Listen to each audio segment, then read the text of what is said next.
এজন্য আমি দিবানিশি বলি বাজান, যে ঘরে ছেলে নামাজ পড়ে না, মেয়ে নামাজ পড়ে না, বিবি নামাজ পড়ে না, আহা আল্লাহর কসম উচিত ছিল ওই ঘরের বাপ মা শিক্ষেরা কান্দা, ওই ঘরে কান্নার রোল পড়ার কথা ছিল, ওই বাবার চোখে পানি ঝরার কথা ছিল, ওই মা চিৎকার করে কাঁদার কথা ছিল যে হায় আমার কি হবে, আমার সন্তান তো নামাজ পড়ে না, আমার মেয়ে তো নামাজ পড়ে না। আল্লাহর কসম এটা হওয়া কথা ছিল মুসলমানের ঘরে।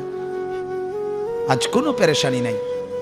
বাবার চোখের সামনে, দাদার চোখের সামনে সন্তান নষ্ট হয়ে যাচ্ছে, স্বামীর চোখের সামনে স্ত্রী বেপর্দা হাজারো ছেলেকে, হাজারো পুরুষকে তারই টাকা দিয়া কিনা গহনা অলংকার পাউডার স্নো মাইকা রাস্তার লম্পট খারাইয়া মুতে এরম বেদফ এগুলারে দেখতে বুঝলা তার বেড়ি বাইরে, হ্যাঁ, আর এই অপদার্থ স্বামী এটা হজম করে।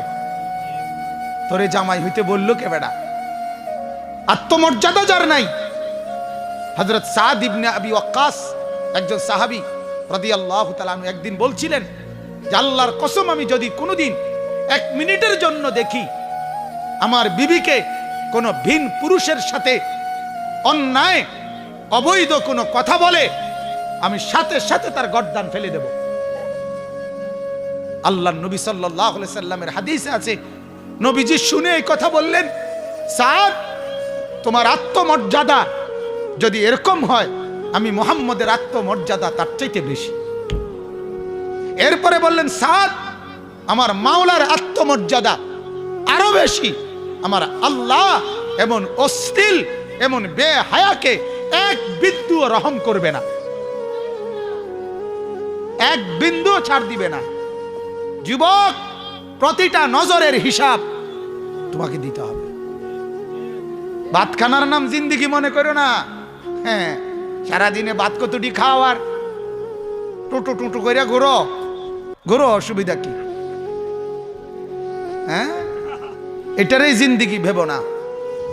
জীবন মানে মোবাইল একটা, জীবন মানে একটা মোটরসাইকেল, হ্যাঁ, জীবন মানে সিবা ফ্যান, জিন্দিগি মানে এই মাথা চুল এগুলারে শয়তানের মতো কাটা, এগুলো জীবন কয়,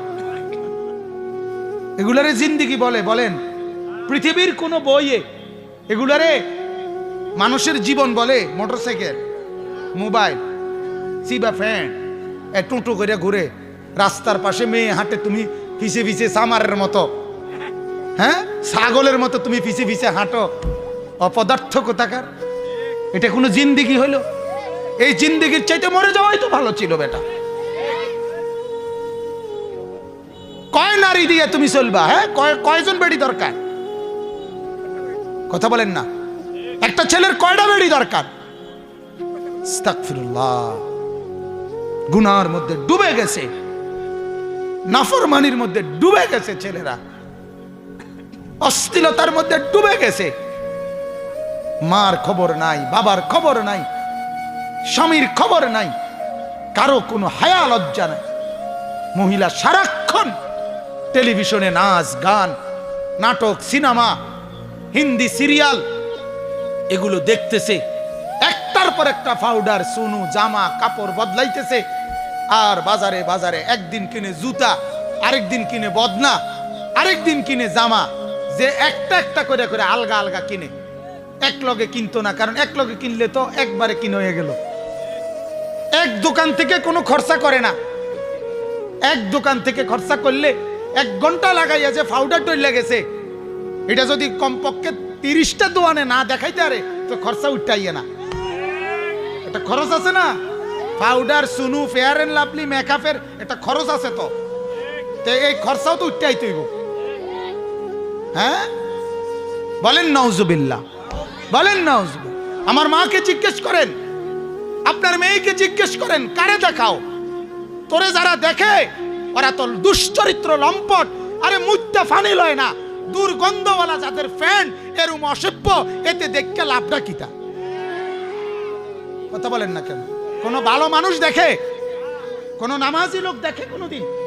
কথা বলেন, কোন বেহায়া নারীকে কোন নামাজি দেখে কোনোদিন?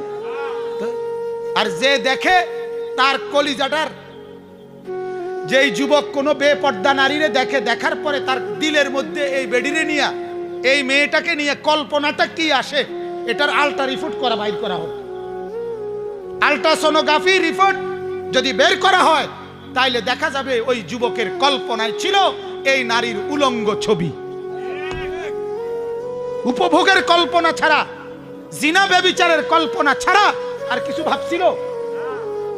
এটাই তো রিপোর্ট আইব, ঠিক কি না বলেন?